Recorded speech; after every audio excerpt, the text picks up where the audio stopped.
وہ میں عرض کر دیتا ہوں. بنیادی بات یہ کہ جب انسان علاج معالجہ کرتا ہے تو دو چیزوں کا مکلف ہے وہ.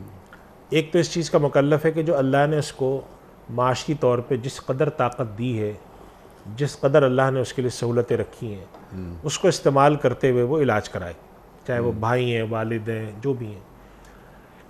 اگر وہ اس کی بساط سے باہر ہو جاتا ہے, اس کے لیے ممکن ہی نہیں ہے وہ علاج مالی طور پر, اور جو طریقے میسر ہیں کہ آپ کسی ایسے اسپتال میں لے جائیں یا کوئی اسپانسر کر دیں, وہ بھی نہیں ہو پاتے, تو پھر وہ شرعاً اس علاج کا مکلف نہیں رہتا. ہم دیکھتے ہیں کہ کسی آدمی کی کسی بچہ ہے, کوئی اس کے سر میں کوئی ٹیومر ہے, جی, انہوں نے کہا یہ ٹیومر ایسا ہے نادر و نایاب, اس کا علاج پاکستان میں ممکن نہیں ہے. اب پاکستان سے باہر جائیں اور آپ کا اس کے اوپر تقریباً بسا اوقات تو خرچہ کروڑوں سے اوپر چلا جاتا ہے کہ آپ جائیں گے, وہاں رہیں گے, ہاسپٹلائزیشن ہوگی, سب کچھ کا, اور کہیں سے کوئی ذرائع آمدنی نہیں ہے کہ ہو سکے. تو بس اس دوران وہ جو علاج کرا سکتا ہو شرعاً اس علاج کرانے کا پابند ہے, بالکل ایسا علاج کرانے کا پابند وہ نہیں ہے. ایک تو یہ اصول یاد رکھنا چاہیے. دوسرا اصول یہ یاد رکھنا چاہیے کہ جب کسی شخص کا علاج ہو رہا ہوتا ہے تو اس کے علاج کے بارے میں ڈاکٹر جو ہیں وہ ایک رائے دیتے ہیں کہ اس شخص کا علاج ممکن ہے یا نہیں ہے. ایک طریقہ یہ کہ کسی آدمی کی, جیسے مثال کے طور پہ مسئلہ اس زمانے میں آیا کہ کسی کا حادثہ ہوا اور اس کی برین ڈیتھ ہو گئی. اب ڈاکٹر یہ کہہ رہے ہیں کہ اگر آپ اس کو مشینوں پر زندہ رکھنا چاہیں جی ہاں, تو شاید 6 مہینے بھی چل سکتا ہے, سال بھی چل سکتا ہے, لیکن مشین جیسی آپ ہٹاتے ہیں جی ہاں, تو یہ 1 دن 2 دن میں اس کا انتقال ہو جائے گا, لیکن یہ صحیح ہو کر واپس آ جائے اس کے عملاً کوئی امکانات نہیں ہیں. ٹھیک. تو اگر ایسی صورت ہے کہ ڈاکٹر متفقہ طور پہ یہ کہہ چکے ہوں کہ اس کا کوئی علاج ممکن نہیں, معجزات کی بات نہیں کر رہا میں, جو ڈاکٹر بھی کہتے ہیں کہ اگر کوئی میریکل ہو جاتا ہے ہم اس کی بات نہیں کر رہے, ٹھیک. جو ہمارے پاس وسائل موجود ہیں, جو ہماری رپورٹس ہیں, وہ یہ بتاتی ہیں کہ اس شخص کا علاج اب ممکن نہیں ہے. تو اب اگر اس صورت میں ان کا وینٹیلیٹر ہٹایا جائے تو اس کی گنجائش نکلتی ہے. تو اس کا جواب ہے کہ اس کی گنجائش نکلتی ہے اس شرط کے ساتھ کہ ڈاکٹر متفقہ طور پر, ڈاکٹروں کا بورڈ ہے وہ علاج کر رہا ہے, وہ بتا دے کہ اب ان کا علاج ناممکنات میں سے ہے, ہم ایک مشین کے ذریعے ان کے پھیپڑوں میں ہوا بھر کے نکال رہے ہیں, اس کی وجہ سے یہ زندہ ہیں, اور لیکن عملاً یہ مردہ ہو چکے ہیں. ٹھیک ہے. تو پھر اس صورت میں اس کی اجازت ہے. اور اس شعبے کے جو ماہرین ہیں, جی, ماہرین کی رائے لی ڈاکٹر جائے. صاحب نے کہہ دی, ڈاکٹر کہتے ہیں 3-4 ڈاکٹر ہیں, ان کی بھی رائے لے لیں. آپ سمجھتے ہیں کہ ایک پینل کی رائے لے لیں, کسی اور کی رائے لے لیں. تو یہ 2-3 چیزیں دیکھنی چاہیے کہ علاج ممکن ہے, نمبر 1. نمبر 2, اس شخص کی اپنی استطاعت میں ہے. نمبر 3, ڈاکٹر یہ بھی کہہ رہے ہیں, جیسے آج کل کرونا کے زمانے میں خاص طور پہ ہوا کہ ڈاکٹرز نے آ کر کہا کہ ہم نے فلاں صاحب کو 1.5 مہینے سے وینٹیلیٹر پہ رکھا ہوا ہے, اور دن بدن ان کی حالت خراب ہوتی جا رہی ہے, ان کا انفیکشن بڑھتا جا رہا ہے, اور ان کی کوئی ریکوری کے امکانات نہیں ہیں. ٹھیک. ہم ان کو مزید 2 مہینے رکھ سکتے ہیں, مزید 4 مہینے رکھ سکتے ہیں, لیکن بیچ میں ایسے مریض آ کر واپس جا رہے ہیں کہ جن کے علاج کے لیے ہمارے پاس وینٹیلیٹر نہیں ہے یا وہ مشین موجود نہیں ہے. تو ہم یہ سمجھتے ہیں کہ ان مریضوں کو ترجیح دی جائے جن کی زندگی کے امکانات ہیں بمقابلہ ان مریض کے. ایسی صورت میں اگر وسائل بالکل نہیں ہیں تو پھر وہی بات آ جاتی ہے کہ جب وسائل نہ ہوں تو بھی فقہاء نے مسئلہ لکھا ہے کہ جس کے بچنے کے امکانات زیادہ ہیں اس کو بچایا جائے, جس کے بچنے کے امکانات کم ہیں اس کو چھوڑ دیا جائے. اس کی وجہ یہ ہوتی ہے کہ ظاہر سی بات ہے کہ ایک آدمی ہے جس کو اگر 10 دن وینٹیلیٹر مل جائے تو وہ ٹھیک ہو جائے, اس کے مقابلے میں ایک آدمی 3 مہینے سے وینٹیلیٹر پہ ہے اور وینٹیلیٹر اور میسر نہیں ہے, علاج میسر نہیں. جیسے جنگ کے اندر ہوتا ہے کہ کچھ لوگ زخمی ہوئے تو آپ کا خیال ہے کہ اس کا علاج ہو سکتا ہے, اس آدمی کا علاج نہیں ہو سکتا. تو جس کے علاج کے اندر زندگی کے امکانات کم ہوتے ہوں اس کے علاج کے مقابلے میں اس کو ترجیح دی جائے گی کہ جس کے امکانات ہو سکتے. تو اس حوالے سے تفصیل یہ ہے, اس کو دیکھتے ہوئے فیصلہ کرنا چاہیے. لیکن اصل بات یہی ہے کہ اس معاملے میں صحیح رائے جو ہوتی ہے وہ ڈاکٹر کی ہوتی ہے. ڈاکٹر اگر 1 سے زائد ڈاکٹروں کی رائے لے لینی چاہیے, 1 ہوں, اور ڈاکٹرز کو بھی اس کو برا نہیں ماننا چاہیے. بعد دفعہ ڈاکٹر بھی برا مان جاتے ہیں کہ میں نے جب کہہ دیا آپ دوسرے سے کیوں پوچھنے گئے. ان کو اور خوش دلی سے کہہ دینا چاہیے کہ میری رائے یہ ہے, آپ 1-2 اور لوگوں سے بھی رائے لے لیں کہ مستند لوگ ہوں. اگر سب کی متفقہ رائے یہ بنتی ہے کہ ہم نے کیس اسٹڈی کرنے کے بعد, پڑھنے کے بعد, چیزیں دیکھنے کے بعد ہم اس نتیجے پر پہنچے ہیں کہ ان صاحب کا علاج ممکن نہیں ہے, تو پھر ان سے مشینوں کو ہٹانا اس کی شرعاً اجازت ہے, یہ گناہ شمار نہیں ہوگا. اور ظاہر ہے کہ ڈاکٹرز اپنے شعبے کے ماہر ہیں. اگلا سوال ہے, بلکہ 2 سوالات ہیں, اسما بخاری صاحبہ کے. ان کا سوال یہ ہے کہ انہیں دعائے قنوت یاد نہیں ہوتی تو پھر وہ وتر میں کیا پڑھیں, کیا دعائے قنوت پڑھنا واجب ہے؟ ایک سوال تو ان کا یہ ہے. دوسرا سوال ان کا یہ ہے کہ کیا دعائے قنوت کی جگہ ہم کوئی اور دعا پڑھ سکتے ہیں؟ مثلا ربنا آتنا فی الدنیا حسنۃ وفی الآخرۃ حسنۃ وقنا عذاب النار، ارشاد۔ جی یہ نقصہ مسئلہ آتا ہے، کئی لوگوں کے ساتھ ہوتا ہے کہ ان کو یاد نہیں ہوتا۔ جی ہاں، دعائے قنوت تھوڑی سی لمبی ہے، جی ہاں، تو یہ مسئلہ ایک آدھ دفعہ ایسا ہوا کہ مجھ سے کئی لوگوں نے پوچھا، انہوں نے کہا کہ ہمیں یاد ہی نہیں ہوتا، اور یہ نہیں کہ ہم کوشش نہیں کر رہے، کہہ رہے ہیں مدت سے کوشش کر رہے ہیں۔ جی ہاں، یا کچھ لوگ ایسے ہیں کہ پہلے یاد تھی اور اب بھولنے لگے، عمر کے اس حصے میں آ گئے کہ یاد ہی نہیں رہتی ان کو۔ جی ہاں، تو ایسی صورت میں کیا کریں؟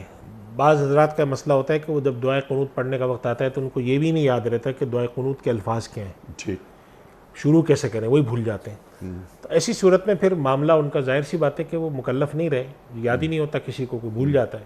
جو دعا آتی ہے اور ربنا آتنا فی الدنیا، سب سے بہترین دعا ربنا آتنا فی الدنیا، یہ پڑھ لیں، اور رب اغفر وارحم وانت خیر الراحمین، یہ اس طرح کے جو الفاظ آتے ہیں یہ دعا پڑھ لیں تو اس کی بھی اجازت ہے، کوئی حرج کی بات نہیں، اس کی اجازت ہے، پڑھ سکتے ہیں۔ ظاہر ہے وہ مکلف ہی نہیں ہے، اس بات کی یاد ہی نہیں ہوتا کسی کو، اور جتنا بھی پڑھ سکتے ہوں، اگر فرض کریں کسی کو آدھی یاد ہے، آدھی پڑھ لیں دعائے قنوت، لیکن یاد ہی نہیں ہوتی کسی کو، تو یہی ہے کہ جب پڑھنے کھڑے ہوتے ہیں ذہول کا مرض ہے، جیسے لوگوں کو ذہول کا مرض ہوتا ہے تو ان کو کبھی کبھی یہ مغالطہ ہوتا ہے کہ میں نے پتہ نہیں کیا صورت پڑھی ہے کیا نہیں پڑھی، 4 رکعتیں ہوئی ہیں 3 ہوئی ہیں، یا کھڑے ہوئے وطر میں ان کو یہی نہیں یاد آ رہا کہ دعائے قنوت شروع کیسے ہوتی ہے، اچھا، بالکل ذہن بلینک ہو گیا، کچھ دیر بعد یاد آیا، جی ہاں، اس صورت میں پھر وہ کریں جو آتا وہ پڑھ لیں، کیونکہ اس صورت میں پھر وہ عام آدمی کی طرح شمار نہیں ہوں گے ان کے یادداشت کی وجہ سے یا عوارض کی وجہ سے، تو پھر اس صورت میں ان کے احکام یہ کہ جو آتا وہ پڑھ لے۔ ظاہر ہے کہ ایک شخص جو کر ہی نہیں پا رہا تو لا یکلف اللہ نفسا الا وسعها، اللہ نے اس کو ایک آدمی کے اندر وہ صلاحیت ہی ختم ہو گئی، ایک آدمی کھڑا ہوا اس کو ذہن میں ہی نہیں آ رہا کہ میں کیسے پڑھوں، تو اب اس سے کیا مطالبہ ہے؟ دین کا کوئی مطالبہ اس سے نہیں ہے کہ جو آتا وہ پڑھ لو، یہ تفصیل ہے اس میں، کلیئر بات ہو گئی۔ اچھا، ان کا جو اگلا سوال ہے وہ یہ ہے کہ ایک حدیث انہوں نے بیان فرمائی ہے اور وہ چاہتی ہیں کہ اس حدیث کی آپ وضاحت فرما دیجئے کہ مفتی صاحب، اللہ کے رسول صلی اللہ علیہ وآلہ وسلم نے فرمایا ہے کہ اللہ کی 2 نعمتیں تندرستی اور فرصت ہیں، مگر لوگ اکثر دھوکہ کھا جاتے ہیں، ارشاد۔ یہ جو روایت ہے صحت، تندرستی اور فراغ، یہ 2 ایسی نعمتیں ہیں، اس کے علاوہ اور بھی ایک روایت میں آتا ہے کہ اپنی جوانی کو بڑھاپے سے پہلے غنیمت سمجھو۔ جی جی، مراد اس سے یہ ہے کہ اللہ تعالیٰ نے دین اور دنیا کے کاموں کے لیے انسان کو جو صلاحیت عطا فرمائی ہوتی ہے جسمانی، اور انسان کو جو وقت کے لحاظ سے فرصت عطا فرمائی ہوتی ہے، اس کی لوگ قدر نہیں کرتے۔ جی، جب عمر کے اس حصے میں پہنچتے ہیں کہ ان کے پاس فراغت میسر نہ ہو، بس کی مثال دیتا ہوں، ایک آدمی ہے وہ 45 سال کی عمر میں سوچتے ہیں کہ مجھے قرآن شریف صحیح پڑھنا نہیں آتا، تو ان سے پوچھا جائے آپ قرآن شریف پڑھیں تو وہ کہتے ہیں اب میں کیسے پڑھوں، میری اتنی مشغولیات ہیں کہ میں لگ کر 10 دن 4 دن اپنا وقت ہی نہیں نکال سکتا، کبھی میں یہاں کبھی وہاں۔ اب وہ کیا کہتے ہیں کہ میرے پاس جب میں 30-32 سال کا تھا تو ٹائم ہوتا تھا لیکن میں نے توجہ نہیں دی۔ چاہے دنیا کی چیزیں ہوں یا آخرت کی چیزیں ہوں، اس کے لیے آپ کو بسا اوقات جسمانی وسائل چاہیے ہوتے ہیں، صحت چاہیے ہوتی ہے، اور آپ کو وقت کے لحاظ سے فراغت چاہیے ہوتی ہے، تو جس وقت وہ میسر ہوتا ہے اس وقت انسان قدر نہیں کرتا، اور جب بعد میں اس کو ضرورت پڑ رہی ہوتی ہے تو کبھی اس کے صحت اس کا ساتھ نہیں دے رہی ہوتی، کبھی اس کے پاس فراغت ہی میسر نہیں ہوتی، بہت سارے کاموں میں لگ گیا، شادی ہو گئی، بچے ہو گئے، ذمہ داریاں بڑھ گئیں، اب اس کو احساس ہو رہا ہے۔ تو آپ صلی اللہ علیہ وسلم نے انسان کی ایک فطرت کی طرف اشارہ فرمایا کہ عام طور پہ اللہ کی ان 2 نعمتوں کو لوگ، جسے ہم کہتے ہیں نا، کوئی شمار ہی نہیں کرتے ہیں، کوئی کھاتے میں سمجھتے ہی نہیں کہ یہ کوئی نعمت ہے، کہ اللہ نے آپ کو صحت دی ہو، اللہ نے آپ کو فرصت اور فراغت عطا فرمائی ہو۔ جب ایسی نعمت میسر ہو تو اس کو دین اور دنیا کے لیے استعمال کریں، حلال طیب روزگار کے لیے، دین کی اللہ نے جو دنیا کی اور نعمتیں رکھی ہیں ان کے حصول کے لیے، اور دین کے اندر کمال حاصل کرنے کے لیے اس کو استعمال کرنا چاہیے۔ اور یہ دونوں باتیں ہمارے ہاں جتنے مینجمنٹ سائنس کے لوگ ہیں وہ بھی یہی کہتے ہیں کہ اگر اللہ نے آپ کو صحت دی، آج آپ 18 گھنٹے کام کر سکتے ہیں، 15 گھنٹے کر سکتے ہیں، ضروری تو نہیں کہ آنے والے وقت میں بھی آپ اتنا کام کر سکیں۔ آج آپ کے پاس فراغت میسر ہے، آج آپ 4 کام کر سکتے ہیں، کوئی ٹریننگ لے سکتے ہیں، کوئی دین سیکھ سکتے ہیں، قرآن کا ترجمہ پڑھ سکتے ہیں، تجوید ٹھیک کر سکتے ہیں، ضروری تو نہیں کہ آج کے 10 سال بعد آپ کو یہ میسر ہو۔ تو اللہ کے نبی صلی اللہ علیہ وسلم انسان کی اس فطری کمزوری کی طرف اشارہ فرما رہے ہیں اور اس طرف توجہ دلا رہے ہیں کہ خدا کی ان 2 نعمتوں کی قدر کرو، اور جب میسر ہوں تو اپنے استعمال میں لاؤ اور اس سے فائدہ حاصل کرنے کی کوشش کرو، بجائے اس کے کہ جب تم لیٹے ہوئے ہو، تمہارے ہاتھ نہ ہلتے ہوں، پاؤں نہ ہلتے ہوں، یا مشغول اتنے زیادہ ہو جاتے ہو، یا روزگار کے جھمیلے اتنے زیادہ ہو جاتے ہوں، پھر تمہیں ہوتا ہو کہ کاش میرے پاس وقت مل جائے، کاش میں یہ کر سکوں، کاش میں وہ کر سکوں۔ اس وجہ سے ہمارے بزرگوں کا طریقہ کار یہ تھا کہ جب ان سے کوئی پوچھتا تھا، حضرت مولانا اشرف علی تھانوی رحمہ اللہ کا واقعہ ہے کہ ان کے کسی مرید نے ان سے عرض کیا کہ حضرت میں فلاں معمولات اپنے جو ہے ان کو کرنا چاہتا ہوں، مجھے وقت نہیں ملتا۔ ٹھیک، تو حضرت نے ان کو جواب میں لکھا کہ وقت تو اس طرح کے کاموں کا کبھی بھی نہیں ملتا، وقت کے اندر ان کاموں کو گھسانا پڑتا ہے، یہ تبھی ہوتے ہیں، ٹھیک، ورنہ اگر تم انتظار میں بیٹھے رہو کہ تمہیں کوئی فرصت ملے گی، ایسا نہیں ہوگا۔ اس سے مراد ان کے اسی طرف اشارہ تھا کہ جو لمحہ جو تمہیں فراغت مل رہا ہے نا، اس کو کام میں لے آؤ، بعد میں تم اس انتظار میں رہو کہ میں انشاءاللہ اس کے لیے ایک وقت نکالوں گا۔ ٹھیک، تو آپ جانتے ہیں صاحب، ہمارے بہت سارے پروجیکٹس لکھنے لکھانے کے پڑے رہتے ہیں، یہ جو فرصت کا لمحہ ہے یہ کبھی بھی نہیں مل پاتا۔ جی، تو اللہ کے نبی صلی اللہ علیہ وسلم اس طرح متوجہ فرما رہے اللہ ہیں علیہ وسلم۔ کہ انسان ان نعمتوں کی قدر کرے، صحت ہے، فراغت ہے، جوانی ہے، صلاحیتوں کا ہونا ہے، ذہن میں یادداشت کا صحیح ہونا ہے، جی ہاں، پھر یہ سب چیزیں آہستہ آہستہ دھیرے دھیرے ختم ہوتی ہیں۔ وہ انسان جو کام ایک اچھی صحت میں کر پاتا ہے وہ بڑھاپے میں نہیں کر پاتا، ٹھیک، بیماری میں نہیں کر پاتا۔ تو اس طرف بنیادی طور پہ اشارہ ہے خدا کی نعمتوں کی طرف، کہ اللہ تعالیٰ کی یہ بھی اللہ کی نعمتیں ہیں ساری، ان کی طرف اشارہ کر کے آپ صلی اللہ علیہ وسلم نے توجہ دلائی ہے کہ قدر کرو دین و دنیا کے کمالات حاصل کرنے کے لیے۔ اگر اللہ نے تمہیں صحت دی ہے، فراغت کی نعمت دی ہے، تو اس کی ناقدری کر کے ضائع مت کرو۔ سبحان اللہ، سبحان اللہ۔ اور اپنی عمر کا بہترین حصہ دین کو دیا جائے، دین کو دیا جائے، بالکل۔ یعنی کہ وہ بڑھاپا ہے، اب کوئی یعنی حصیں بھی کام نہیں کر رہی ہیں، اعضاء و جوارح بھی کمزور ہو گئے ہیں، اب وہ دین کی جانب راغب ہو گئے۔ نماز مسجد کے علاوہ، اس فطرت کی طرف آپ کی بات بالا ہوتی ہے نقص صاحب، اس کی طرف اللہ سبحانہ و تعالیٰ نے اشارہ بھی فرمایا، جی، اس انسان کی مزاج کی طرف فرمایا وَأَنفِقُوا مِمَّا رَزَقْنَاكُمْ، جو ہم نے تمہیں عطا کیا ہے اس میں سے خرچ کیا کرو اللہ کی راہ میں، من قبل ان یاتی احدکم الموت فیقول رب لولا اخرتنی الی اجل، قبل اس کے کہ موت آئے، جب موت آ جائے تو کہ یا پروردگار تھوڑی سی مہلت دے دے۔ تو معلوم یہ ہوا کہ انسان کہتا اچھا یہ مسئلہ آ گیا تو ذرا سا مجھے آپ مہلت دے دیں۔ تو اللہ سبحانہ و تعالیٰ نے انسان کو جو نعمتیں دیں تو اللہ کے نبی صلی اللہ علیہ وسلم اس سے متوجہ فرما رہے ہیں کہ بجائے اس کے کہ آخری لمحے کا انتظار کرو، بیٹھے رہو، پھر جا کے تمہیں پچھتاوا ہو، پہلے سے اپنی زندگی کو مرتب اور آرگنائز کرو۔ جہاں جہاں اللہ نے تمہیں جو نعمت دی ہے اس کے لحاظ سے، خاص طور پہ یہ دو نعمتیں کسی بھی بڑے کام کے لیے نہیں صاحب، چاہے پڑھنا ہو، سیکھنا ہو، لکھنا ہو، یہ دو نعمتیں تو درکار ہیں، صحت درکار ہے اور فراغت درکار ہے۔ اگر یہ دو نعمتیں نہ ہوں، کوئی ایک کام دنیا کا بتائیں کون سا ہو سکتا ہے؟ کوئی بھی اس لحاظ سے یہ نعمت ہے کہ صحت ہے۔ اب ہم کرونا کے دور سے گزر کر جب سامنے آ رہے ہیں تو ہمیں اندازہ ہوتا ہے کہ ایک وقت ایسا آ جاتا ہے انسان کے پاس ہاتھ پاؤں نہیں ہلا سکتا، کھانا دوسرے لوگ دے رہے ہوتے ہیں، تو وہ کیا کام کرے گا؟ تو اللہ کی یہ دو نعمتیں دنیا کے ہر کام کے لیے ضروری ہیں، چاہے وہ دین کا کام ہو، دنیا کا کام ہو، تو ان دو نعمتوں کی قدر کریں، اور جب اللہ نے میسر کی ہوئی نعمتیں دین اور دنیا کے کمالات حاصل کرنے کے لیے جو اللہ نے چیزیں جائز رکھی ہیں اس کے لیے اس کو خوب استعمال کریں۔ سبحان اللہ، سبحان اللہ۔ اعجاز حسین حیدری صاحب بھکر سے، ان کا سوال یہ ہے کہ قرآن اور صاحب قرآن اللہ سبحانہ تعالیٰ کی جانب سے کسی نعمت عظمیٰ سے کم نہیں، بنی نوع انسان کی دنیاوی اور اخروی اصلاح کے لیے ان نعمتوں سے مدد لینے کا طریقہ کیا ہوگا؟ اللہ دیکھیے، قرآن اور صاحب قرآن یعنی کہ قرآن اور اللہ کے نبی صلی اللہ علیہ وسلم، صلی اللہ علیہ وسلم، ان کا آپس کا تعلق ام المؤمنین حضرت عائشہ رضی اللہ تعالیٰ عنہ نے بیان فرمایا ہے۔ جب ایک صحابی نے آ کے عرض کیا کہ نبی کریم صلی اللہ علیہ وسلم کے اخلاق مبارکہ کیا تھے، اماں جان آپ بیان فرمائیے، تو انہوں نے فرمایا کہ کیا تم نے قرآن نہیں پڑھا؟ کان خلقہ القرآن، آپ صلی اللہ علیہ وسلم تو مجسم قرآن تھے، آپ کے اخلاق سارے قرآن تھے۔ تو قرآن اصل میں اللہ کی طرف سے کتاب ہدایت ہے، اور صاحب قرآن اس کتاب ہدایت کو عملی زندگی میں کیسے نافذ کرنا ہے اس کے لیے ایک نمونہ عمل ہے۔ قرآن کریم میں اللہ کے نبی صلی اللہ علیہ وسلم کے بارے میں اللہ تعالیٰ فرماتے ہیں لَقَدْ كَانَ لَكُمْ فِي رَسُولِ اللَّهِ أُسْوَةٌ حَسَنَةٌ، تمہارے لیے اللہ کے نبی صلی اللہ علیہ وسلم کی حیات مبارکہ میں ایک بہترین نمونہ عمل ہے۔ تو قرآن اور صاحب قرآن سے تعلق جوڑنا، اطیعوا اللہ و اطیعوا الرسول، اور انا نحن نزلنا الذکر و انا لہ لحافظون، یا قد جاءکم من اللہ نور و کتاب مبین۔ سبحان اللہ۔ جب آپ ان چیزوں پر توجہ دیتے ہیں تو معلوم ہوتا ہے کہ صاحب قرآن جو تھے یعنی نبی کریم صلی اللہ علیہ وسلم، وہ جس نظام کو لے کر آئے خدا کی جانب سے وہ قرآن ہے۔ تو قرآن پر عمل دراصل صاحب قرآن کا حق ادا کرنا ہے۔ اور صاحب قرآن کا حق ادا کرنے کا طریقہ کیا ہے کہ قرآن پر عمل کیا جائے، کیونکہ قرآن جو ہے وہ اللہ کی طرف سے نظام حیات ہے، اور نبی کریم صلی اللہ علیہ وسلم نے جو کچھ اپنی زندگی میں کر کے دکھایا وہ قرآن ہے۔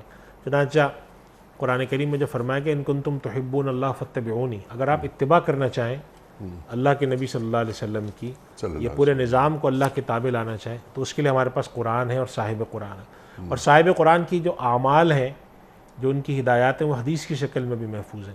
تو دین اصل میں گھومتا ہے قرآن کے گرد، اللہ کے نبی صلی اللہ علیہ وسلم کے گرد اور سنت کے گرد، یہ ہے سارا دین۔ ہمارا ہر تصور، ہماری ہر چیز ان تین چیزوں سے جڑی ہوئی ہے۔ چنانچہ اسی لیے ہمارے یہاں الحمدللہ ہمارا ملک مسلمان ملک ہے، تو ہمارے ملک کے اندر دستور میں قرآن و سنت اسی لیے لکھے ہوئے ہیں۔ قرآن و سنت کا مطلب ہے قرآن، صاحب قرآن اور ان کے فرامین، اس کے پر ہمارے دین کی بنیاد اٹھتی ہے، ہمارے معاشرت کی بنیاد اٹھتی ہے۔ تو ان کا جتنا بھی حق ادا کیا جائے عمل کے ذریعے، ایک تو یہ حق بنتا ہے، دوسرا اللہ کے نبی صلی اللہ علیہ وسلم صاحب قرآن کا حق یہ بنتا ہے کہ ہم ان کی طرف سے جو ہم پر احسان ہے کہ ہم تک وہ دین پہنچایا، اس کا ایک بدلہ ادا کریں ان کو۔ ہم کما حق نہیں کر سکتے، لیکن حکم ہمیں کیا دیا گیا، ان اللہ و ملائکتہ یصلون علی النبی، سبحان اللہ۔ تو اللہ کے نبی صلی اللہ علیہ وسلم کی سنت، آپ کے جو وہ سنتیں ہیں جو آپ نے اپنی عادتاً فرمائی ہیں، جنہیں ہم سنن عادیہ کہتے ہیں، آپ صلی اللہ علیہ وسلم کی ان سنتوں پر عمل، آپ سے محبت، آپ کے ساتھ تعلق، آپ کی جیسی زندگی بسر کرنا، آپ پر درود السلام بھیجنا، یہ سب صاحب قرآن کے وہ حقوق ہیں جو ہم پر آتے ہیں۔ ٹھیک۔ اور جیسے اللہ تعالیٰ نے ماں باپ کا حق رکھا ہوتا ہے، تو اللہ کے نبی صلی اللہ علیہ وسلم نے اپنا حق ان سے بھی اوپر بتایا صلی اللہ علیہ کہ وسلم۔ تم میں سے کوئی شخص اس وقت تک مومن نہیں ہو سکتا جب تک میں اس کے لیے اپنے والدین اور لوگوں سے زیادہ محبوب نہ ہو جاؤں۔ یہ تو حدیث ہے نا، حدیث ہے۔ لیکن جو اللہ کے رسول کے تعلق سے قرآن کا فرما رہا ہے کہ النبی اولیٰ بالمؤمنین من انفسہم وازواجہ امہاتہم، اللہ تو نبی صلی اللہ علیہ وسلم سے تعلق محبت والا۔ چنانچہ ہمارے یہاں ہم نے دیکھا، ہمارے جو بعض اساتذہ تھے، جب ان سے کوئی یہ سوال پوچھتا تھا کہ حضرت یہ کام کرنا فرض ہے یا سنت ہے، بڑے ناراض ہوتے تھے، کہتے یہ سوال کیا پوچھا ہے تم نے، جی یہ فرض ہے یہ سنت ہے؟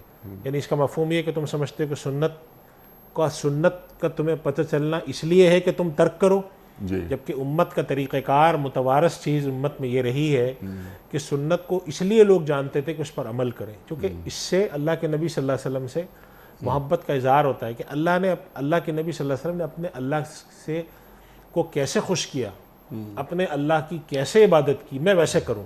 تو یہ محبت جب تک پیدا نہیں ہوتی اللہ کے نبی صلی اللہ علیہ وسلم سے، تو انسان اپنے نبی سے محبت میں کامل نہیں ہوتا۔ بہت اہم بات فرمائی مفتی صاحب آپ نے، سبحان اللہ سبحان اللہ۔ یہ نئے نئے ٹرینڈز آ رہے ہیں، اب ہم یہ دیکھنے لگے ہیں کہ مساجد میں فرض نمازیں پڑھنے کے بعد لوگ چلے جاتے ہیں، اور بہت سے لوگ کہتے ہیں، اچھا ان سے پوچھیں، کہتے ہیں سنت کا بس فرض ہم نے ادا کر دی ہے، کافی ہے۔ تو یہ کتنی اہم بات آپ نے فرمائی کہ سنت کی جو ادائی ہے وہ اللہ کے رسول صلی اللہ علیہ وآلہ وسلم سے محبت کا اظہار ہے، تعلق کا اظہار ہے کہ میرا اپنے رسول سے ایک رشتہ ہے صلی اللہ علیہ وآلہ وسلم۔ اور من یطع الرسول فقد اطاع اللہ، جس نے رسول کی اطاعت کی اس نے اللہ کی اطاعت کی۔ یعنی کہیں ایسا تو نہیں کہ ہم نے رسول کو الگ رکھ دیا ہے اور اللہ کو الگ، یہ دونوں کی اطاعتیں ایک ہی اطاعت ہے۔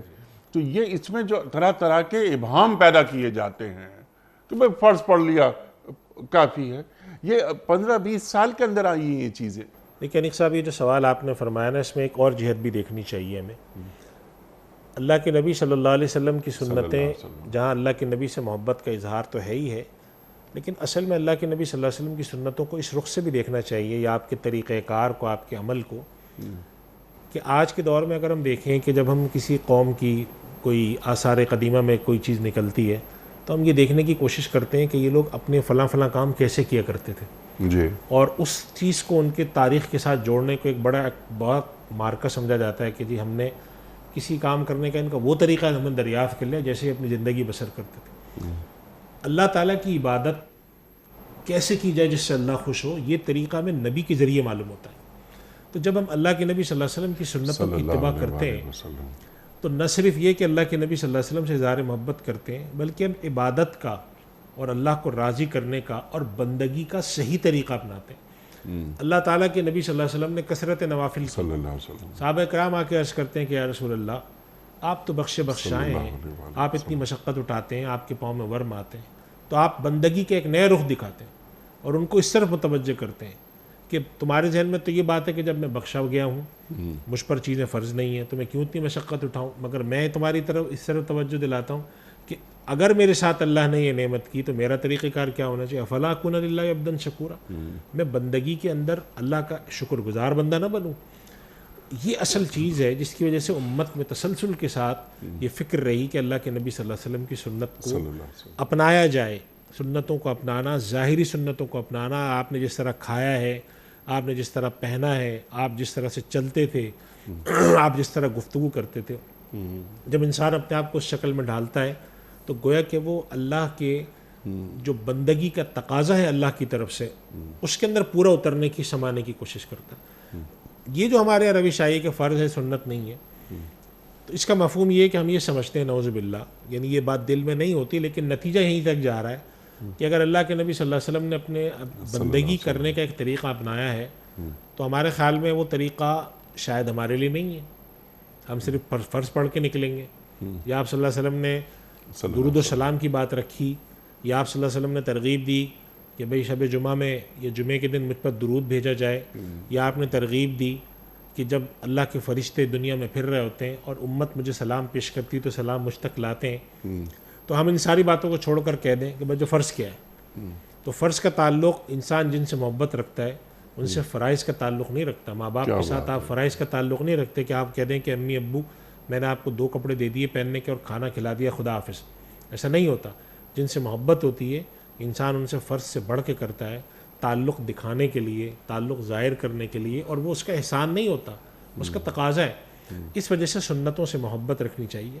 سنت اور فرض میں یہ فرق علماء نے لکھا ہے کہ کہیں آپ کی ضرورت ہے، کوئی مجبوری ہے، کوئی مشکل پیش آ گئی، ترک کر دیں سنت، فرض پر آ جائیں، کوئی حرج کی بات نہیں ہے، گناہ نہیں ہے، سفر میں ایک آدمی بیمار ہو گیا ہے، نہیں پڑھا جا رہا تو بھئی کم سے کم فرض تو ادا کریں، لیکن معمول زندگی کا یہ بنا لینا کہ میں فرض ادا کروں، سنت پر توجہ نہ ہو، اور میں بار بار یہ کہوں سنت ہے فرض تو نہیں ہے، تو اس کا مطلب ہے کہ میں اللہ تعالیٰ سے سودا کر رہا ہوں جو چیزیں تو فرض کرے گا مجھ پر وہاں تک تو ٹھیک ہے، باقی اللہ کے نبی نے جو کچھ کیا ہے سب کچھ کیا وہ میں سمجھتا ہوں کہ میرے لیے ضروری نہیں۔ تو اس کے اندر ایک طرح کی ایک نوعیت کی بے وفائی اور ایک نوعیت کی جسے ہم کہتے ہیں نا جفا کی کیفیت ہے، محبت کے تقاضے میں یہ نہیں ہوتا۔ اس وجہ سے ہمارے یہاں جتنے صوفیاء کرام ہیں، آپ صوفیاء کرام کی زندگی اٹھا لیں، مشائخ کی زندگی اٹھا لیں، وہ ساری عبارت اس سے تھی کہ عبادت کرو اللہ کے نبی صلی اللہ علیہ وسلم کے اسلوب پہ۔ ہمارے ہم نے اپنے اساتذہ کو بعض کو دیکھا کہ وہ کھانا بھی ویسا کھانا پسند کرتے تھے، لوکی کھا رہے ہیں، 15 سال سے لوکی کھاتے ہیں اس لیے کہ اللہ کے نبی لوکی کھاتے تھے، اللہ لباس سفید پہنیں گے اس لیے کہ اللہ کے نبی صلی اللہ علیہ وسلم سفید لباس پہنتے تھے، تو یہ تو محبت کا اظہار ہے نا۔ اور آج اس روئے زمین پر کون سی امت ہے جو اپنے نبی سے ایسی آج بھی محبت کرتی ہے ہماری امت؟ تو یہ ہمارے لیے خوشی کی بات ہے نا، فخر کی بات ہے، شکر کی بات ہے، بجائے اس کے کہ ہم بالکل ایک ہو جائے اور کل کلام سے کوئی پوچھنے والا ہو کہ تمہیں معلوم ہے اللہ کے نبی کی کھانے کی سنت کیا تھی، پہننے کی سنت کیا تھی، ہم کہ ہمیں تو کچھ نہیں خبر، ہم تو جانتے ہی نہیں ہیں۔ تو یہ ایسا نہیں ہونا چاہیے، تعلق اور محبت۔ وہ صحابہ کرام اپنے آپ کو اس رنگ میں ڈھالنے کی کوشش کرتے تھے، امت میں تسلسل سے چلا آیا ہے۔ امت کا کوئی علاقہ آپ اٹھا کے دیکھ لیں جہاں مسلمان آباد رہے ہوں، صوفیہ دعوت دینے والے لوگ رہے ہوں اور وہاں سنت کی اتباع ان کا اولین وہ نہ ہوتا ہو۔ اللہ کے نبی صلی اللہ علیہ وسلم کی اتباع کیے بغیر، آپ کے رنگ میں ڈھلے بغیر خدا تک پہنچنے کا دعویٰ باطل ہے۔ ان کنتم تحبون اللہ فاتبعونی، آپ یہ اعلان کر دیجئے اللہ سے محبت کا دعویٰ ہے، میری اتباع کرو، یحببکم اللہ۔ اگر یہ سمجھتے ہو اللہ سے محبت کا دعویٰ ہے اور کوئی اور رستے سے چلے جائیں گے تو اس سوائے دھوکے کے کچھ نہیں ہے۔ تو یہ بات یہاں پر اللہ تعالیٰ نے ختم کر دی، ان کنتم تحبون اللہ فاتبعونی۔ تو اس چیز کو امت نے اسی رنگ میں دیکھا ہے۔ تو اللہ کے نبی صلی اللہ علیہ وسلم سے محبت کا بھی یہی رنگ ہے، آپ کی سنتوں کی اتباع، ان سنتوں کی اتباع جن سنتوں کی اتباع کرنا ہم سے تقاضا بھی نہیں ہے، فرض بھی نہیں ہے، پھر بھی کی جائے، آپ کے رنگ میں رنگا جائے، آپ کے اپنے آپ کو اس رنگ میں ڈھالا جائے، اس رنگ میں اپنے آپ کو رنگا جائے، اس رنگ کی اتباع کی جائے، اس انداز میں رکھا جائے جہاں تک ممکن ہو۔ بہت ساری چیزیں ظاہر ہے کہ زندگی اتنی آگے آ چکی ہے کہ بہت سارے ایسے کام، بہت ساری وہ سہولیات اس دور میں نہیں تھی، آج ہیں، ہماری زندگی بود و باش سب کچھ بدل چکی ہے، لیکن جہاں تک ممکن ہو وہ تو کریں تاکہ محبت، تعلق اور بندگی جو ہے وہ اپنے ڈھنگ سے، قرینے، سلیقے سے ہو۔ ٹھیک ہے۔ اور یہ اللہ سے تعلق کس نے سکھایا ہمیں، کس نے بتایا، یہ معرفت اللہ کی کس نے کرائی؟ سرکار دو عالم صلی اللہ علیہ وآلہ وسلم نے۔ تو آپ نے ایک جملہ آپ کی اجازت سے اس جی پر جی، عرض کروں۔ ارشاد ارشاد۔ ہمارے یہاں مفسرین اور فقہا جسے ہم کہتے ہیں اسرار شریعت کے ماہرین، انہوں نے اس پر گفتگو کی ہے کہ اللہ کے نبی صلی اللہ علیہ وسلم کی ذات صلی اللہ علیہ وسلم۔ دین میں مرکز کیوں ہے، جسے ہم کہتے ہیں نا ایپی سینٹر، قطب کیوں ہیں، جی جی آپ کے گرد ساری چیزیں کیوں گھومتی ہیں؟ جی تو اس کی تشریح میں انہوں نے لکھا ہے کہ خدا کا ایک ہونا ہاں ہمیں نبی سے پتہ چلا ہے، جی جی خدا کا خدا ہونا نبی کے ذریعے معلوم ہوتا جی ہاں ہے۔ تو اللہ کی معرفت، قیامت، جنت، دوزخ، ساری کائنات کی معرفت جو کہ خدا کے تصور، دین کے تصور ہے، وہ نبی کی ذات سے ہم تک پہنچتی ہے۔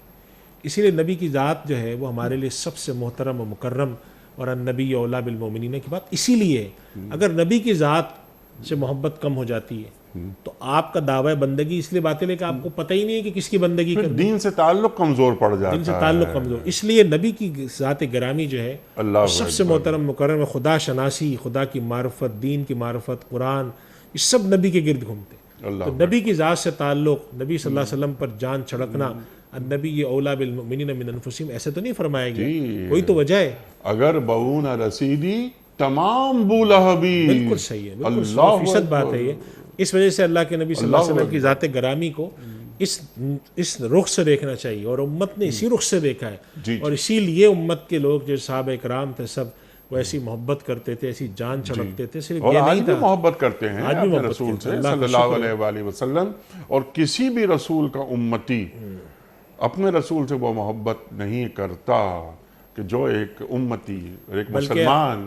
آپ مجھے کہنے دیجئے کہ بہت ان انبیاء کے ماننے والے اپنے نبی سے ایسی محبت نہیں کرتے جیسے مسلمان ان کے نبی سے کرتے ہیں۔ ہمارے لیے تمام انبیاء، جی جی قرآن کریم میں فرمایا گیا، نبی کریم صلی اللہ علیہ وسلم نے ارشاد فرمایا کہ مجھے یونس ابن متہ حضرت یونس پر فضیلت مت دو، تو ہمارے لیے تو سارے انبیاء محترم و مکرم ہیں، کسی بھی نبی کی ادنا توہین بھی کفر ہے۔ سبحان اللہ۔ تو ہمارا دین کا ہم سے مطالبہ یہ ہے کہ ہم انبیاء کرام کی تعظیم کریں۔ سید الاولین والآخرین ہمارے نبی ہیں، سبحان اور یہ بات بھی ہمیں کس نے سکھائی؟ اللہ کے نبی نے۔ اللہ کے نبی۔ تو نبی صلی اللہ علیہ وسلم کی ذات گرامی اس وجہ سے تمام چیزوں کا مرکز ہے۔ اور آپ صلی اللہ علیہ وسلم کی توہین پر لوگ بڑا بعض دفعہ سوال اٹھاتے ہیں کہ نبی کی ذات پر کیوں اتنا ہی ہوتے ہیں۔ نبی کی ذات سے اگر تعلق نہیں ہے، وہ جو بات آپ نے کہی کہ تمام بولہبی ہے، اس طرح بچتا کیا ہے؟ اس وجہ سے آپ کی ذات گرامی سے تعلق، آپ سے محبت، آپ کے ساتھ سب کچھ کرنا بے عینی ہی یہی ہے کہ آپ اللہ کے ساتھ کر رہے ہیں، کیونکہ سب کچھ ہمیں اللہ کی معرفت، دین کی معرفت، عبدیت، بندگی، ہر چیز ہمیں نبی سے پہنچتی ہے۔ تو اس وجہ سے نبی کریم صلی اللہ علیہ وسلم سے محبت کا اظہار، ایک انسان اپنے ماں باپ سے محبت کا اظہار کرتا ہے تو لوگ اس کی تعریف کرتے ہیں، تو نبی سے محبت کا اظہار جو ہے وہ زیادہ قابل تعریف ہے۔ اللہ اکبر، اللہ اکبر۔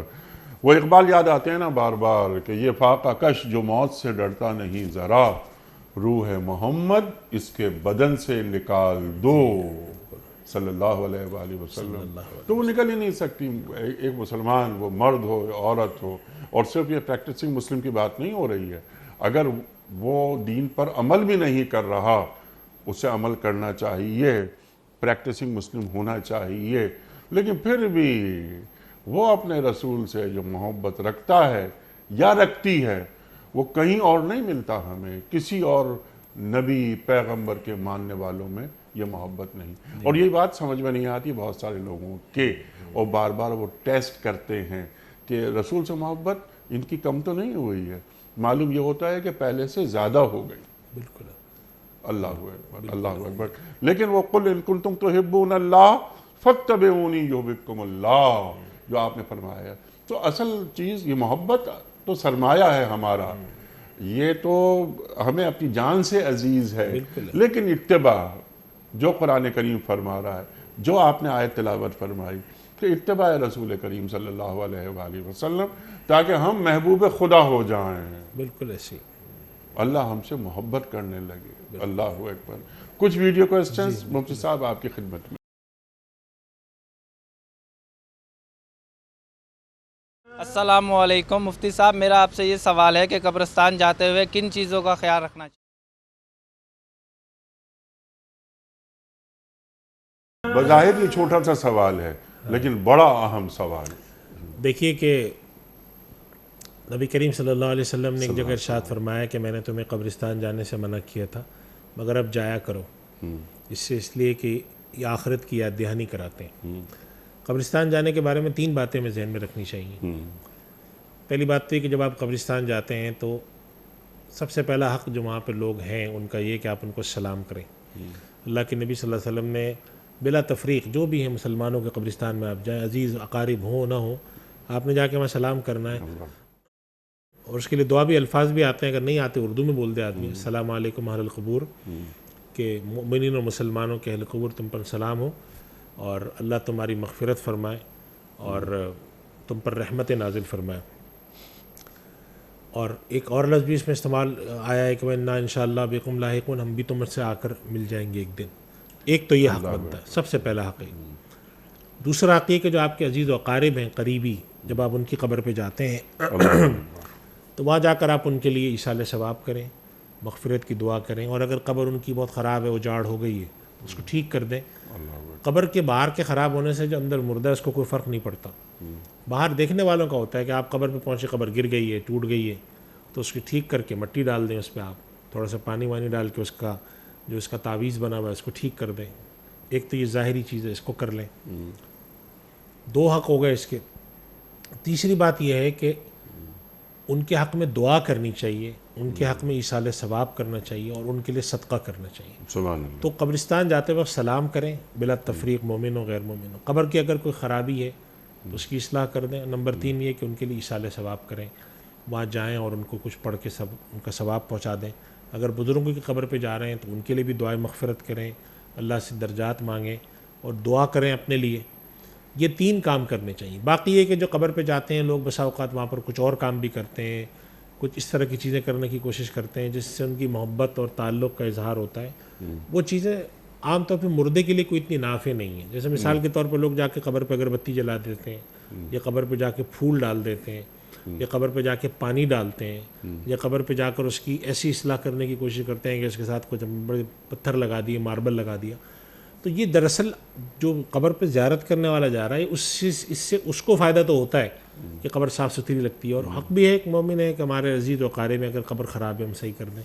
لیکن اس کے اوپر ساری توجہ ڈال دینا اور نہ ایصال ثواب کیا نہ کچھ کیا, بس آئے وہاں بیٹھ گئے اور اس پر توجہ دی. آپ جائیں بعض قبرستان ایسے ہمارے یہاں کراچی میں آپ دیکھتے ہوں گے کہ قبرستان جائیں تو معلوم ہوتا ہے کہ انہوں نے لاکھوں روپے کا پتھر لگا کر اور یہ سب کر کے اس کو خوشنما بنانے کی کوشش کی ہے. حفاظت کی غرض سے آپ لگاتے ہیں کہ خراب نہ ہو, کوئی یہاں پہ آ نہ جائے, مردے نہ ہو, درندے آ کر یہاں پہ کوئی خراب چیز نہ کریں, وہ ایک الگ چیز ہے. لیکن وہاں جا کے لاکھوں روپے کے خراجات کر کے اس کی ایک نمائش کرنا یہ دین کو مطلوب نہیں ہے. اس حد تک قبر کو صاف ستھرا رکھیں کہ اس کی بے حرمتی نہ ہو. وہاں جا کر آپ سلام پیش کریں, دعا کریں ان کے حق میں. اور عام مسلمان بھی جو وہاں ہیں ان کا بھی حق ہے. قبرستان میں داخل ہوئے سیدھے اپنی قبر پہ گئے, وہاں پہ جا کے پانی ڈالا, پھول ڈالا, اگربتی جلائی, واپس آ گئے, یہ طریقہ غلط ہے. قبرستان میں داخل سب کو سلام کریں, ان کے حق میں دعا کریں, وہ سب مسلمان ہیں, آپ کے بھائی ہیں. اپنے وہاں جاتے ہیں تو وہاں پر قبر بھی ٹھیک کرتے ہیں. حتیٰ کہ اگر کسی اور کی قبر بھی آپ کو ایسی نظر آتی ہے کہ خراب ہو گئی ہے اور آپ اس کو صحیح کرا سکتے ہیں تو کروا دیں. بھئی یہ کسی مسلمان بھائی کی قبر ہے اور اس کے ورثہ شاید نہیں آ سکے بہت عرصے سے, اور خراب لگ رہی ہے, ہمیں گڑا پڑ گیا ہے, پانی جمع ہو گیا ہے. بعض دفعہ یہاں پہ شکایت آئی کہ بعض علاقے ایسے ہیں کہ گٹر کا پانی ان کی قبروں میں چلا گیا اور پورے علاقے میں گٹر کا پانی بھرا ہوا ہے. تو ان سب چیزوں کی پھر کچھ تھوڑی سی اصلاح کر دیں اور ان کی مغفرت کی. ان کے لیے سب سے زیادہ کارآمد چیز ہے ان کے حق میں دعا, دعائے مغفرت, ان کو ایصال ثواب اور ان کی طرف سے صدقہ. یہ 3 چیزیں مردوں کو کارآمد ہوتی ہیں. ان کے حق میں آپ دعائے مغفرت کریں اور نیک اعمال کا ثواب پہنچائیں. ہمارے یہاں نیک اعمال کا ثواب پہنچتا ہے جس میں تلاوت بھی شامل ہے, جس میں نوافل بھی شامل ہے. اور تیسرا اور آخری کام ہے ان کی طرف سے کچھ صدقہ کریں, مالی صدقہ جو اللہ نے حیثیت دی. یہ 3 چیزیں کا فائدہ مردے کو پہنچتا ہے. آپ زیادہ اخراجات آپ کر دیں اپنے فائدے کے لیے, قبر بنانے پر زیادہ اخراجات کر دیے, مردے کے اوپر خرچ نہیں کیا, تو یہ طریقہ ٹھیک نہیں ہے. زیادہ اخراجات, زیادہ چیز مردے کا فائدہ سوچیں کہ ان کو ثواب پہنچے, ان کو ایصال ثواب ہو, ان کے حق میں دعا ہو. بس اس طریقے کو اختیار کریں تو یہ ٹھیک ہے, اس سے آپ کا جو ہے وہ حق ادا ہو جاتا ہے. سبحان اللہ, سبحان اللہ. یہ قبرستان جانے کے آداب. اگلا سوال رکھتے ہیں.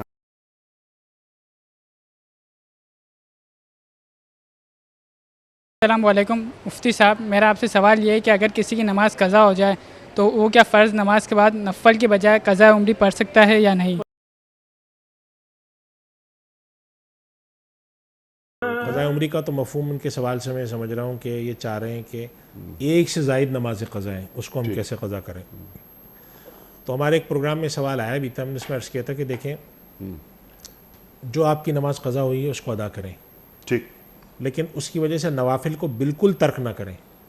یعنی آپ نے سوچا ہے کہ بھئی میرے پاس ہے 10 منٹ، اب میں اس میں یا تو نفل پڑھوں گا یا قضا کروں گا، تو چلو جی میں قضا کر رہا ہوں. تو آپ یوں نہ کریں، بلکہ آپ کے پاس 10 منٹ ہے تو آپ اس میں 5 منٹ کا اضافہ کریں. ٹھیک، چونکہ آپ سے کوتاہی ہوئی ہے کہ آپ فرض ادا نہیں کر سکیں، تو نوافل کو آپ بالکل ختم نہ کریں. نوافل بھی پڑھا کریں، لیکن اگر آپ 6 نفل پڑھتے تھے تو 2 پڑھ لیں، اور قضا نماز ادا کریں. اگر آپ کوئی خاص ایسا موقع آتا تھا، لوگ مبارک راتیں آتی ہیں اس میں لوگ نوافل پڑھتے ہیں، تو آپ 20 نفل کے بجائے آپ صرف 6 نفل پڑھ لیں، 4 پڑھ لیں، باقی آپ قضاء عمری کر لیں، تلاوت کر لیں. تو یہ مقصد کہنے کا یہ ہے کہ جو یہ سوال آتا ہے نا کہ ہم نفل نہ پڑھیں ہم فرض پڑھیں، تو اس کے اندر اس کو 2 پہلو سے دیکھنا چاہیے. اگر آپ نے طے کر رکھا ہے کہ جی میں 4 نفل پڑھتا تھا اب اس کی جگہ فرض پڑھوں گا، صرف نفل چھوڑوں گا، تو یہ طریقہ ٹھیک نہیں ہے. تھوڑا سا نفل بھی پڑھیں، کیونکہ نفل جو ہوتے ہیں اس میں کثرت عبادت جو ہوتی ہے وہ انسان کی جو کیفیت میں کمی ہے اس کا وہ مداوع کر دیتی ہے کہ آپ نے نماز کو احسن طریقے سے ادا نہیں کیا، اللہ کے یہاں اس کی قبولیت اتنی زیادہ نہیں ہے، لیکن آپ کے نامہ اعمال میں عبادت بہت ہے. تو اگر وہ کم بھی ہوئی ہے، معیار اس کا گرا ہوا بھی ہوگا، لیکن کثرت کی وجہ سے، تو ہمارے یہاں علماء کرام لکھتے ہیں کہ بعض دفعہ معیار کا مداوع مقدار سے ہو جاتا ہے. سبحان اللہ. تو وہ مقدار آپ کی بہت زیادہ ہو، بہت زیادہ نوافل ہوں، تو چلیں جی آپ کے پاس چاہے جسے کہتے ہیں نا کہ آپ کھوٹے سکے لے کر آئے لیکن بہت زیادہ لے آئے، اللہ، تو ان کی ملکیت مل گئے کہ اچھا بھئی یہ کھوٹا سکہ لایا ہے لیکن لایا بہت سارے ہیں، تو اس کی اور نیک نیتی کے ساتھ نیک نیتی کے ساتھ لایا ہے. تو وما کان اللہ لیضیع ایمانکم، اللہ تعالیٰ ایمان کو ضائع نہیں کرتا اور اللہ تعالیٰ قدردان ہے. تو اگر آپ ایسا بھی عمل لے کے، لیکن یہ کہ آپ نے کہا جی میں تو صرف فرض ادا کروں گا، نفل نہیں پڑھوں گا، تو اس میں تھوڑی سی ایک طرح کی بے مروتی ہے، تو یہ نہیں کرنا چاہیے. دونوں چیزوں کو رکھیں. ہاں ٹائم کے لحاظ سے آپ دیکھ لیں کہ آپ فرائض کو زیادہ ادا کریں، نفل تھوڑی کم کر دیں. سبحان اللہ، سبحان اللہ، سبحان اللہ، سبحان اللہ. جو کمی رہ گئی تھی تو مقدار کے ذریعے اس کمی کو پورا کر لیا جائے، اور اللہ سے دعا مانگی جائے کہ اللہ یہ ہماری ٹوٹی پھوٹی جو عبادتیں ہیں بس تو قبول کر لے، اور تو یعنی ہم جیسے کھوٹے سکے ہیں اسے بھی تو اپنی بارگاہ میں جگہ دے دے. سبحان اللہ، سبحان اللہ. اگلا سوال مفتی صاحب کی خدمت میں.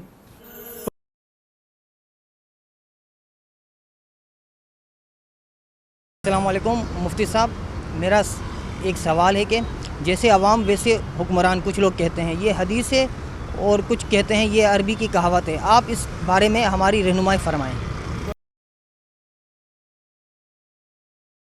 اس طرح کی ایک بات مشہور ہے، اور اس کے پیش نظر یہ بات ہے کہ بعض روایت سے اس کی ملتا بھی ہے ہمیں کہ جیسے لوگوں کے اعمال ہوتے ہیں پھر اللہ کی طرف سے ایسے لوگ مسلط کیے جاتے ہیں.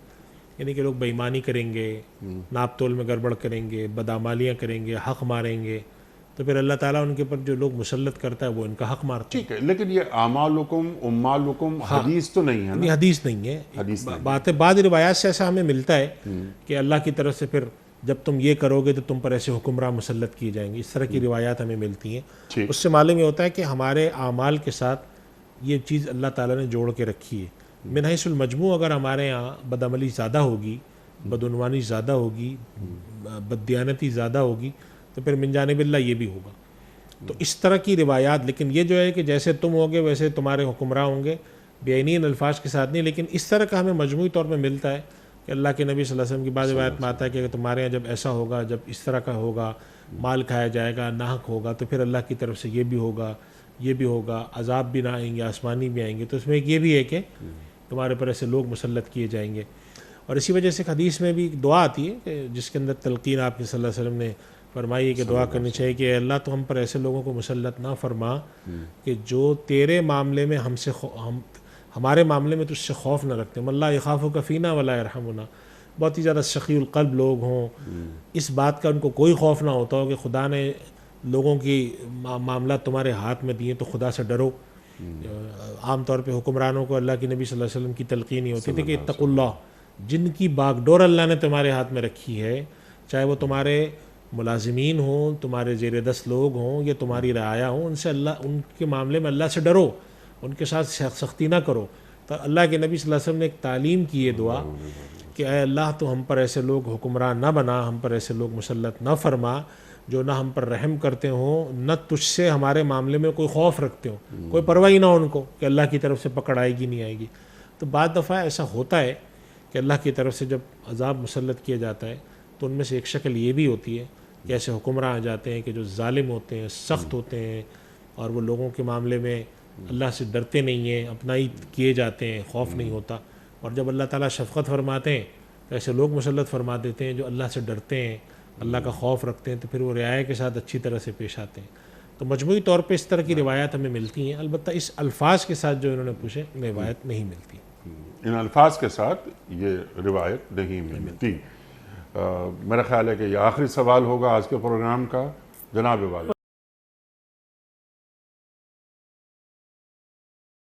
سوال یہ تھا کہ اگر ایک راہ چلتے بندے کو کوئی چیز مل جاتی ہے تو کیا بندہ وہ خود استعمال کر سکتا ہے، یا پھر جو جس کی چیز ہے اس کا انتظار کرے، اور کب تک اس کا انتظار کرے تاکہ مطلب اگر بندہ ملتا ہے یا نہیں ملتا، تو اس حوالے سے تھوڑی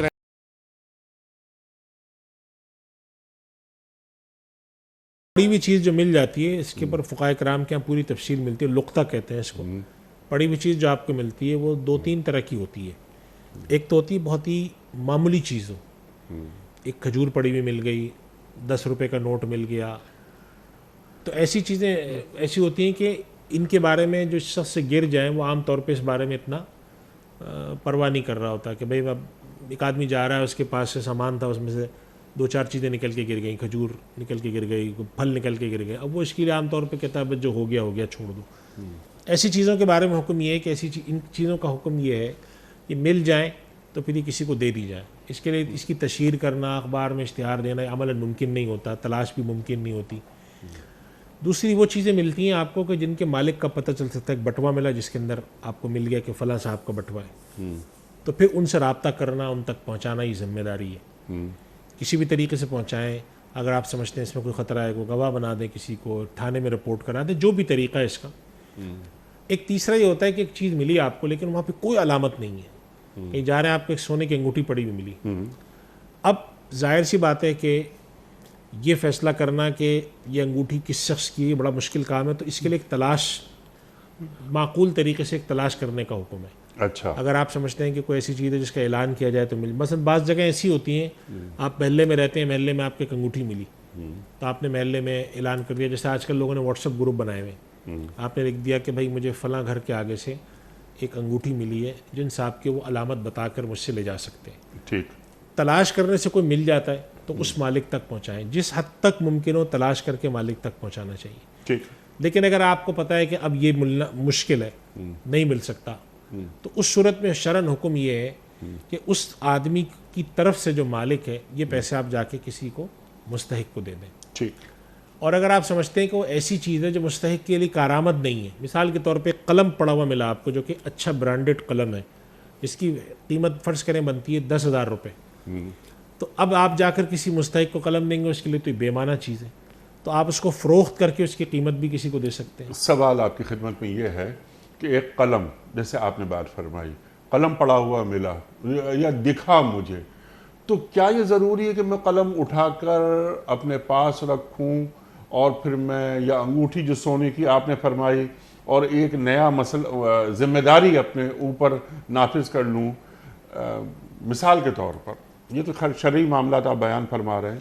جاپان میں اگر کوئی چیز آپ کی گر گئی، 6 مہینے بعد آپ جائیں گے تو وہ چیز وہیں سے آپ کو وہیں پڑی ہوئی مل جائے گی.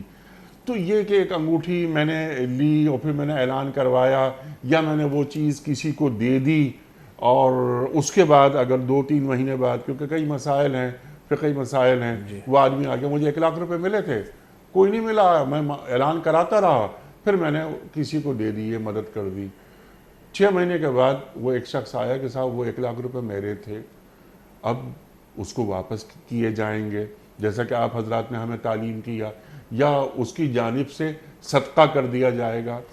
سوال میرا سمپل آپ کی خدمت میں یہ ہے کہ کیا یہ بہتر نہیں ہے کہ کوئی بٹوا، کوئی سونے کی انگوٹھی، کوئی پیسے مل گئے ہمیں نیچے پڑے ہوئے دکھ رہے ہیں، ہم چھوڑ دیں؟ دیکھیے انیس صاحب، اس میں ان کے سوال کا جواب پہلے میں دے دوں پھر اس بات کی طرف آتا ہوں. انہوں نے یہ پوچھا تھا ہم خود استعمال کر سکتے ہیں، تو اس کا میں جواب عرض کر دوں کہ خود استعمال کرنے کی اجازت اس صورت میں کہ آدمی خود ضرورت مند ہو. ایک آدمی نے اٹھایا وہ چیز پڑی ہوئی اس کو ملی، خود مستحق ہے تب سب استعمال کر سکتے ہیں، خود مستحق نہیں ہے تو استعمال نہیں کر سکتے۔ ایک بات میں نے اور بھی عرض کی کہ اگر ایک ایسی چیز آپ کو ملی ہے جو کہ کسی کو مستحق کو صدقہ دینے کے لیے اس کے لیے فائدہ مند نہیں ہے، جیسے میں نے قلم کی مثال دی، قیمتی قلم آپ کو ملا، آپ سمجھتے ہیں میں کسی مستحق کو دوں گا جا کر، تو اس کے لیے بے معنی چیز ہے یہ، تو اس کو آپ فروخت کر کے اگر آپ دیتے ہیں یا آپ اس کی خود قیمت لگا کے قیمت کسی کو صدقہ کر کے وہ استعمال میں لاتے ہیں، اس کی بھی اجازت ہے۔ آپ کا سوال یہ کہ ایک شخص کو پڑی ہوئی چیز ملی، کیا اس پر اٹھانا ضروری ہے یا وہ چھوڑ دے؟ تو بہتر یہ، اگر ایک آدمی کو اندازہ ہے کہ میں نہیں اٹھاتا تو یہ مالک تک پہنچ سکتی ہے، کوئی مسئلہ نہیں ہے، تو پھر تو ٹھیک ہے۔ لیکن اگر اس کو اندازہ ہے یہاں پڑی رہے گی چیز ضائع بھی ہو سکتی ہے، آپ کسی جگہ سے گزرے، آپ نے دیکھا بہت اچھا بٹوا پڑا ہوا ہے، آپ نے سوچا ہے میں چھوڑ دوں گا، خدا جانے کس کے ہاتھ لگے، کوئی اٹھا کے استعمال کر لے، میں اس نیت سے اٹھاتا ہوں۔ ٹھیک ہے، تو کیا بہتر یہ نہیں ہے کہ ایسے معاشرے پیدا کر دیے جائیں، وہ تو ایسے صاحب با اخلاق معاشرے؟ وہ ایک بہت آگے کا ٹارگٹ ہے نا، ہم تو ابھی اپنے معاشرے جو کو ہمارا دیکھ رہے ہیں، دین، جی جو ہمارا دین ہمیں ہم تعلیم اپنے ہی کرتا ہے۔ معاشرے کو دیکھ رہے ہیں، بلکہ اور بھی دنیا میں دیکھیں، دنیا میں ایسے معاشروں میں ہوتا ہی ہے، آپ جاتے ہیں آپ کو ایک بٹوا پڑا ہوا ملا، آپ کرتے کیا، آپ نے اٹھایا اور قریبی پولیس اسٹیشن چلے گئے، سبحان اللہ۔ وہاں جا کے آپ نے کہا کہ جی یہ چیز مجھے ملی ہے، انہوں نے اپنے پاس رکھی، اعلان کرا دیا۔ اگر آپ سمجھتے ہیں کہ یہ زیادہ آسان ہے، یہ کر لیں، اگر آپ سمجھتے ہیں کہ نہیں یہ بٹوا مجھے ملا ہے اور اب میں اس کو اٹھا کر پوری تحقیق کر کے مالک تک پہنچاتا ہوں، خدا جانے اس میں کیا کام اس کی بھی اجازت تو ہے، بالکل اجازت ہے، اور اگر آپ سمجھتے ہیں کہ میں احسن طریقے سے کر سکتا ہوں تو آپ کو کرنا چاہیے، کرنا چاہیے، کیونکہ بعض دفعہ لوگوں کو کی چیزیں ضائع ہو جاتی ہیں، اگر آپ اس نیت سے یا کریں کسی غلط ہاتھوں میں چلی جاتی ہے۔ تو اس سے پھر فائدہ ہے آپ۔ مفتی صاحب آپ کا بڑا ممنون، بڑا شکر گزار، آپ تشریف لائے، ہمیشہ کی طرح آج بھی ہم نے آپ سے بہت سیکھا۔ خواتین حضرات، ہمارے علماء کو اللہ سلامت رکھے، تشریف لاتے ہیں اور ہمارے اور آپ کے پوچھے گئے سوالات کے شافی جوابات قرآن و سنت کی روشنی میں عطا فرما دیتے ہیں۔ وقت مکمل ہوا پیام صبح کا، اور آپ کو معلوم ہے کہ ہر پروگرام ہمارا ختم ہوتا ہے ایک قول پر، اور وہ قول ہوتا ہے صاحب نہج البلاغہ امیر المومنین حضرت علی مرتضیٰ کرم اللہ وجہہ کا۔ آج کا قول ہے کہ متقی وہ ہے جو گناہوں سے بچے، اور پاک وہ ہے جو عیبوں سے پاک ہو۔ متقی وہ ہے جو گناہوں سے بچے، اور پاک وہ ہے جو عیبوں سے پاک ہو۔ سبحان اللہ، سبحان اللہ۔ اپنے میزبان انیق احمد کو کل تک کے لیے اجازت دیجیے، خدا حافظ۔